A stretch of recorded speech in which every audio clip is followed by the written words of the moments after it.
सो हम allowed protocol में TLS select कर लेंगे। और ये बड़ी इंपॉर्टेंट चीज है विच इज सर्टिफिकेट टेम्पलेट। जरा बेस पे आते हैं वापस। नेटिव एप्लीकेंट रिसोर्सेज में हम खड़े थे और ये एक सर्टिफिकेट टेम्पलेट मांगता है और इसी के अंदर हमने एक SSID कॉन्फ़िगर किया है।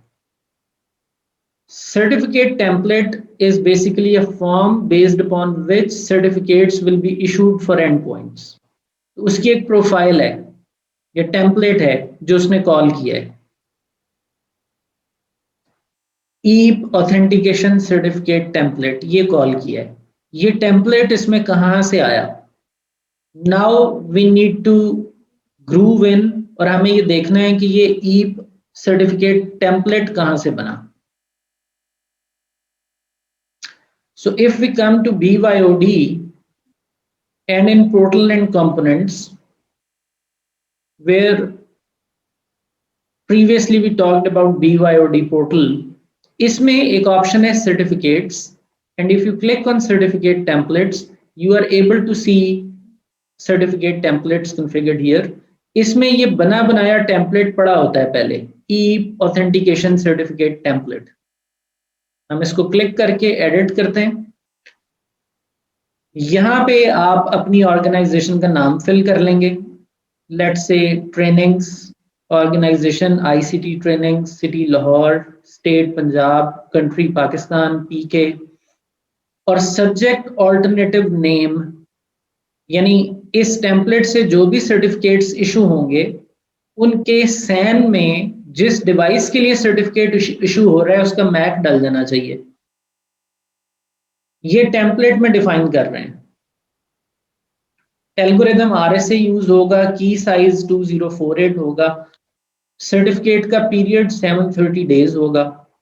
ये एक टेम्पलेट डिफाइन कर रहे हैं जो हर शख्स के लिए रन होगा, हर BYOD क्लाइंट के लिए रन होगा। जो चीज बदलती जाएगी वो मैक एड्रेस बदलेगा और यूजर नेम बदलेगा उस सर्टिफिकेट में। ये यूजर नेम आप नहीं डिफाइन करेंगे, ये वही यूजर नेम है जिससे वो शख्स इस पूरे सर्टिफिकेट एनरोलमेंट प्रोसेस को ट्रिगर किए हुए है। वो यूजर नेम खुद ही यहाँ फिट इन हो जाएगा। सो यूजर नेम और मैक एड्रेस इस सर्टिफिकेट की जीनत बनेंगे जो इस टेम्पलेट के एवज जनरेट होगा लेटर ऑन।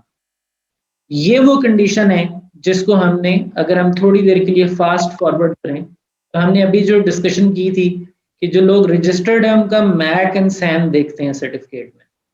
ये कंडीशन फुलफिल ही इसलिए हो रही है कि सर्टिफिकेट टेम्पलेट के अंदर हम इस चीज को इंश्योर करा रहे हैं कि मैक पंच हो जाए उसका सर्टिफिकेट में जब इशू हो रहा हो उस डिवाइस से।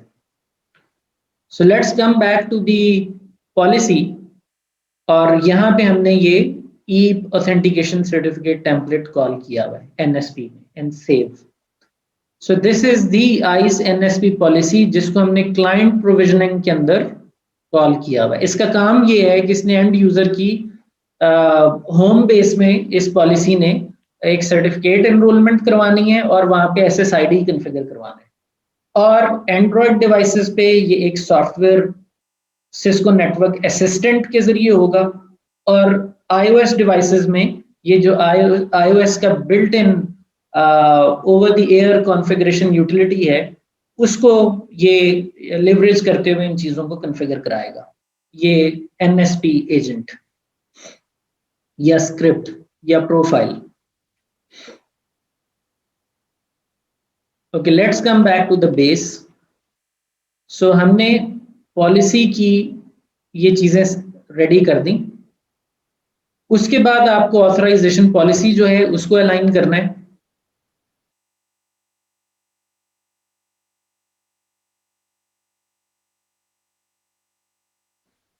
And if your authorisation policy is aligned you are good to go.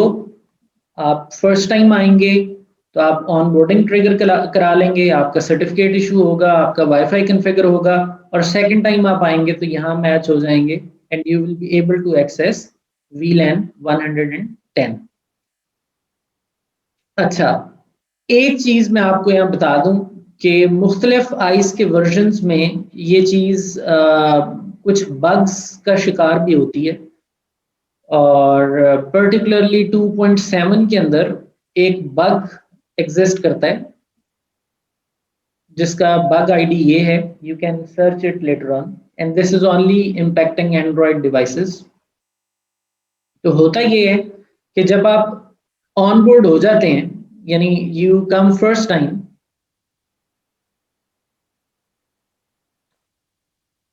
Let's look at the SSID। जब आप यहाँ पे फर्स्ट टाइम आते हैं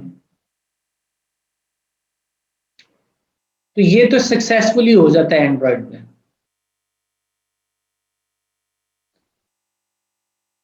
जब आप फर्स्ट टाइम कनेक्ट होते हैं, उसके बाद इसमें हिडन पीछे प्रोविजनिंग रिक्वेस्ट जनरेट होती है, क्लाइंट प्रोविजनिंग जनरेट होती है जब आप BYOD पोर्टल से रीडायरेक्ट होते हैं वापस।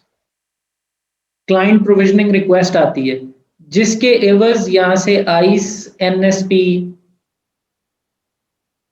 प्रोफाइल ने अपना काम शुरू करना है, जिसने आपका सर्टिफिकेट इंस्टॉल करना है, जिसने आपका वाईफाई कॉन्फ़िगर करना है।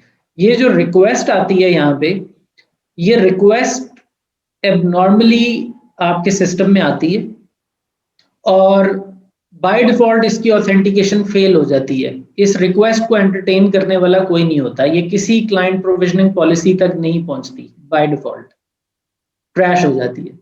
इसको कैटर करने के लिए हमें एक रूल ऐड करना पड़ता है which is sort of a work around, जो कि आई होप के 3.0 वर्जन के अंदर ये प्रॉब्लम नहीं रही होगी।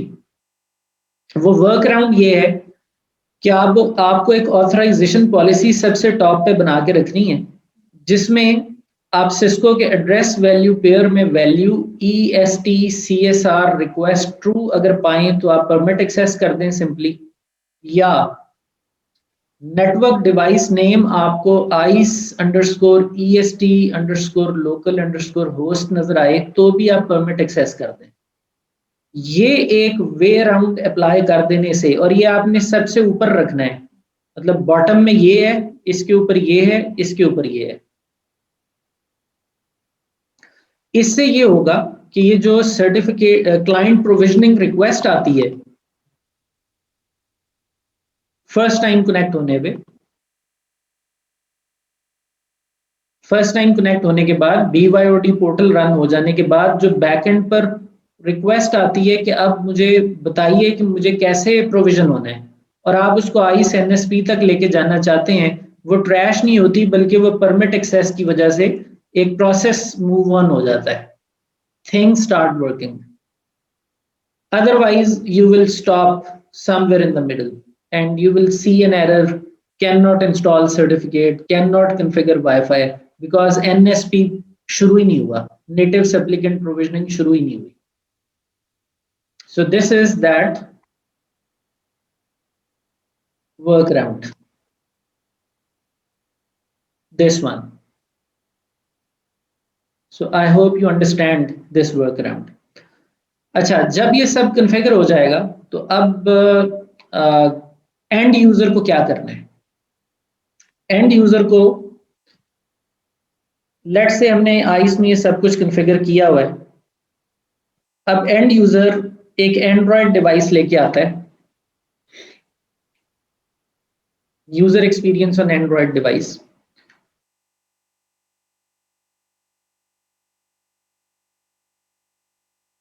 वो आता है, वो लिस्ट में से अपनी मर्जी का SSID देखेगा, ऑब्वियसली उसको हम बोलेंगे कि आपने BYOD_employee पे कनेक्ट होना है। सो जैसे BYOD_employee को सिलेक्ट करके आगे बढ़ने की कोशिश की जाएगी तो वो पूछेगा कि आपने इससे कैसे कनेक्ट होना है। ये सेटिंग्स बाय डिफॉल्ट पिक है, उसको हैसल नहीं है कि उसने पीप सिलेक्ट करना है, ये सिलेक्ट है ऑलरेडी। यहाँ पे उसको आइडेंटिटी देनी है AICT1234 रिमेंबर ये वही यूजर नेम और पासवर्ड है जो हमारे आइस में क्रिएटेड है, और हम इनिशियली 802.1x से ऑथेंटिकेट होने लगे हैं हमारी प्रीवियस लैब। जैसे ही हम कनेक्ट दबाएंगे, BYOD_employee के साथ कनेक्ट होंगे, तो आइस में हम किस ऑथराइजेशन रूल के साथ हिट हो जाएंगे? ये ऑथराइजेशन रूल होगा जी ये वाला, एम्प्लॉय ऑनबोर्डिंग वाला, क्योंकि ना तो हम यहां मैच होंगे, ना हम अभी तक BYOD रजिस्टर्ड हैं। हाँ, हम वायरलेस 802.1x से आए हैं और हम ईप चैप के जरिए आए हैं, तो ऑनबोर्डिंग ट्रिगर हो जाएगी। और ये ऑनबोर्डिंग क्या है? ये पीछे रीडायरेक्ट करेगी हमें BYOD पोर्टल पे। सो जैसे ही हम BYOD पोर्टल पे फर्स्ट टाइम यूजर नेम के एवज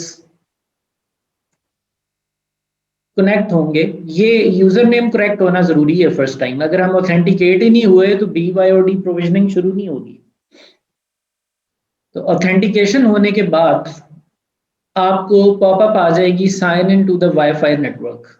ये वो एक साइन है जो एक एंड्रॉयड डिवाइस को डिटेक्ट करा देता है कि आपको रीडायरेक्ट किया जा रहा है। सो आपको रीडायरेक्ट होना पड़ेगा, ब्राउजर खोलना पड़ेगा। सो या तो आप इसको कह देंगे यूज एज इज और आप खुद से क्रोम खोलेंगे और आप रीडायरेक्ट होंगे, और या आप इसी पे क्लिक कर दें तो you will be redirected to the BYOD portal. So आपको ये BYOD पोर्टल नजर आ जाएगा अगर आपकी डिवाइस फर्स्ट टाइम आ रही है तो। आप नेक्स्ट प्रेस करेंगे एक एक्सेप्टेबल यूज पॉलिसी को पढ़ने के बाद। उसके बाद आपसे नंबर 2 में पूछा जाएगा डिवाइस का नाम बता दें। कोई भी नाम आप इसका रख सकते हैं, my phone, your phone, ABC XYZ।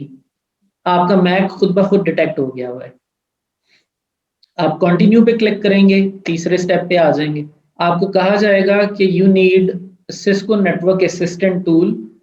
Click करें ताकि आपको गूगल प्ले पर ले जाया जाए और आप उसको वहां से इंस्टॉल करें। ये वो जगह है जहां पर आपकी एंड्रॉयड डिवाइस के अंदर अब एक ऐप इंस्टॉल करने की जरूरत पड़ रही है, जिसने बाकी के अवामिल को लेकर के आगे बढ़ना है। वेयर एज जो आईफोन है उसके अंदर आपकी ये जो एजेंट है इसकी इंस्टॉलेशन इंटरनेट से नहीं होती, उसमें बिल्ट इन एग्जिस्ट करता है एक एजेंट, जिससे वो बाकी के कामों को लेकर आगे बढ़ सकता है। So if you talk about iPhone, तो आप उसमें BYOD_employee पे कनेक्ट करेंगे। आप यूजर नेम पासवर्ड देंगे, उसके बाद आपको सर्टिफिकेट दिया जाएगा, आप ट्रस्ट करेंगे। You will be connected and redirected to the BYOD portal. You will put any name here. You will continue. और उसके बाद के जो स्टेप्स हैं, launch Apple profile and certificate installation now, installer now, ये कोई इंटरनेट से नहीं आएगा, ये उस फोन में बिल्ट इन एग्जिस्ट करता है। तो आप इस पर क्लिक करेंगे तो ये लॉन्च हो जाएगा। Install profile, profile installed, you are onboarded, and then you can start opening google.com। तो ये जो एजेंट है ये उसका बिल्ट इन है जो रन हुआ है, जिसने बैकएंड पे सर्टिफिकेट जनरेट कराया है, आपका वाईफाई रेडी किया है और आपके वाईफाई को फॉरगेट भी कर दिया है, क्योंकि फर्स्ट टाइम आप पीप से कनेक्ट हुए हैं, नेक्स्ट टाइम आपने ईप TLS से आना है। तो ये सारा काम वो खुद ब खुद कर लेगा। You do not need any extra agent to be downloaded from the internet. But when it comes to Android, that is bit complex. There you need to download an agent. तो आप यहाँ क्लिक करेंगे, Apple store से एक agent download होगा, network setup assistant के नाम से। ये आपके एंड्रॉयड फोन में या टैब में आ जाएगा।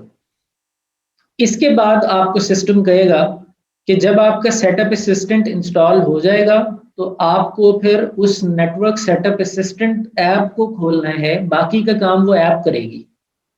तो आप इस पर क्लिक करेंगे, you will open this Android app. तो ये नेटवर्क सेटअप असिस्टेंट स्टार्ट हो जाएगा। नेटवर्क सेटअप असिस्टेंट स्टार्ट का बटन कहेगा, आप प्रेस करेंगे, you will come to this point, installing certificate. ये अब बैकएंड के ऊपर कम्युनिकेट कर रहा है आइस के साथ, और आइस के सर्टिफिकेट टेम्पलेट को इस्तेमाल करते हुए आपके लिए सर्टिफिकेट जनरेट करा रहा है। ये वो लम्हा है जहां पर आपको एरर आ जाएगा अगर आपने ये रूल जो कि बग फिक्स रूल है वो नहीं डाला होगा। ये जो रूल है ये जरूरत इसकी तब है जब आपका जो नेटवर्क असिस्टेंट है, सेटअप असिस्टेंट है एंड्रॉयड में, वो सर्टिफिकेट जनरेट करवा रहा है। इसके लिए बैकएंड पर एक ऐसी रिक्वेस्ट आ जाती है आइस में जिसको आपको ऑथराइज करना जरूरी है। देन कम्स कि आपने सर्टिफिकेट पे नेम क्या रखना है। जो आपको यहाँ ऑप्शन नजर आ रही है आप इसको चेंज नहीं करेंगे, इसमें आपका मैक वगैरह और कुछ चीजें ब्लेंडेड हैं। You will press okay. ये वीपीएन और एप्स के लिए सर्टिफिकेट यूज होगा। ये आपका आइडेंटिटी सर्टिफिकेट जनरेट हो रहा है। उसके बाद आपको आइस का जो सीए सर्टिफिकेट है वो भी चाहिए ताकि आप लेटर ऑन उसकी बेस पर ऑथराइज कर सकें, वैलिडेट कर सकें सर्टिफिकेट्स को। वो भी खुद ही पुश होगा। आप ओके प्रेस करेंगे। उसके बाद आपको नेटवर्क असिस्टेंट कहेगा कि आप खुद से जाइए और जाके अपने नेटवर्क को फॉरगेट कर दें। रिमेंबर आपने अभी तक इसको पीप से कनेक्ट किया हुआ है और आपने जो यूजर नेम दिया था वो ए है और पासवर्ड है ICT1234 स्टार। आप पीप से कनेक्ट हैं। नेटवर्क सेटअप असिस्टेंट आपसे कहेगा आप इसको फॉरगेट कीजिए ताकि इसकी जो भी प्रीवियस कनेक्टिविटी डिटेल्स हैं वो फ्लश हो जाएं। आप फॉरगेट करेंगे, फिर आप बैक एरो प्रेस करेंगे। आप वापस, क्योंकि नेटवर्क सेटअप असिस्टेंट तो खुला हुआ था पीछे, नेटवर्क सेटअप असिस्टेंट ने ही आपको वाईफाई पे भेज दिए। आप फॉरगेट करेंगे, बैक प्रेस करेंगे, वापस नेटवर्क सेटअप असिस्टेंट पे आ जाएंगे। अब कह रहा है वो कनेक्टिंग टू द नेटवर्क। यहाँ पे वो वाईफाई प्रोफाइल डाउनलोड कर रहा है। वो वाईफाई प्रोफाइल कौन सी है जो यहाँ पे डाउनलोड हो रही है? ये जो NSP में बनाई थी हमने, ये प्रोफाइल। क्या आपने BYOD एम्प्लॉय से कनेक्ट होना है, WPA2 से होना है, TLS से होना है? ये प्रोफाइल अब वहां कन्फिगर हो रही है और इसकी बुनियाद पर वो कनेक्ट कर रहा है। Connecting to the network, connected to BYOD employee, यानी उसी SSID पे दोबारा आप कनेक्ट हो गए। और इस दफा जब आप कनेक्ट हुए तो आप google.com अगर लिखेंगे तो you will be able to go to Google. और इस दफा आपकी जो कनेक्टिविटी रिक्वेस्ट है वो ऑथराइजेशन प्रोफाइल्स में यहाँ पे मैच हो जाएगी। इस जगह, इस स्टेप पे इधर मैच होंगे आप, क्योंकि आप वायरलेस से आ रहे हैं। आप BYOD रजिस्टर हो गए हैं। TLS है आपका मैक सर्टिफिकेट के अंदर एज सब्जेक्ट ऑल्टरनेटिव नेम है, and you are authorised to VLAN 110। अच्छा जी, उसके बाद आप अगर अपने माई डिवाइस पोर्टल को इस्तेमाल करना चाहें तो आप कर सकते हैं। You can open my devices dot, this is my devices portal, BYOD portal and components में माई डिवाइसेस में आपके पास एक माई डिवाइसेस पोर्टल एग्जिस्ट करता है। सिर्फ अगर आप उसका FQDN सेट कर लें my-devices.ict-trainings.local और इसका DNS के अंदर आप अगर ये रिकॉर्ड बना दें तो आप my-devices.ict-trainings.local खोलेंगे तो you will be sent to my devices portal और वहां से आप अपनी डिवाइसेस को मैनेज कर सकते हैं।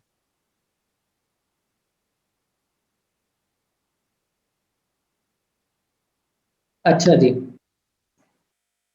जो आपका बैकएंड के ऊपर फ्लो बनता है अगर आप उसको देखें, जो एप्पल के लिए यहाँ दिखाया जा रहा है, तो फर्स्ट टाइम जब आप आए थे आपने लेट से यूजर नेम ए दिया।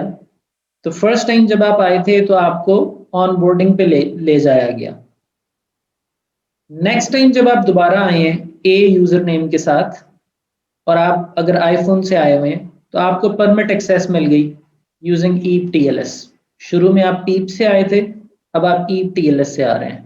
पहले आप यूजर नेम की बेस पर ऑथेंटिकेट हुए थे, इस दफा आप रजिस्टर्ड डिवाइसेस की बुनियाद पर वैलिडेट हुए हैं through a certificate and you are permitted access.